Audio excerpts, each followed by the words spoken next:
Au début du mois de mai, le ministère américain du Travail a infligé des amendes à des franchises McDonald's du Kentucky, de l'Indiana, du Maryland et de l'Ohio après avoir découvert qu'elle avait illégalement embauché 300 enfants pour travailler dans leur restaurant en leur confiant des tâches trop dangereuses pour des mineurs. À Louisville, dans le Kentucky, 2 enfants de 10 ans travaillaient parfois jusqu'à 2 heures du matin. L'un d'eux s'occupait d'une friteuse, et ce, sans être rémunéré, selon le ministère du Travail. L'année dernière, une enquête menée par l'agence de presse Reuters a révélé que des enfants, dont certains n'avaient pas plus de 12 ans, avaient travaillé chez 4 fournisseurs de pièces détachées des constructeurs automobiles Hyundai et Kia en Alabama.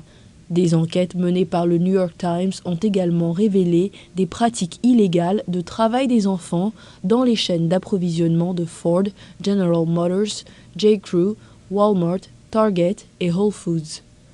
Au total, pour l'année fiscale 2022, le ministère américain du Travail a enregistré 688 cas d'enfants employés à faire des tâches jugées trop dangereuses pour eux, le chiffre le plus élevé depuis 2011. Il s'agit de choses comme le travail dans les usines de transformation de la viande, les travaux pour poser des toitures, creuser des fossés, scier des matériaux, manipuler des explosifs. Le ministère du Travail a constaté que les usines de conditionnement de la viande ont commencé à employer de jeunes enfants à partir de 2019. Selon les experts, l'immigration est l'une des raisons de l'augmentation des violations du travail des enfants. Rien qu'au cours des 2 dernières années, le ministère américain de la Santé et des Services sociaux a enregistré quelques 250 000 enfants migrants arrivés aux États-Unis sans être accompagnés par un adulte.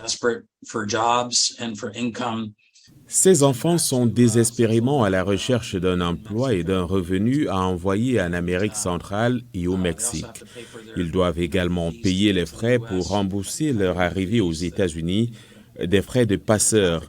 Je dois dire que les entreprises ont vraiment échoué, quelles que soient les normes et les procédures qu'elles ont adoptées pour éviter le travail des enfants. Il est clair qu'elles n'ont pas fonctionné. Selon le programme d'aide aux travailleurs agricoles, quelques 400 à 500 000 enfants âgés de 12 à 17 ans travaillent dans le secteur agricole américain. Et certains États autorisent les enfants de plus de 10 ans à travailler dans les exploitations agricoles.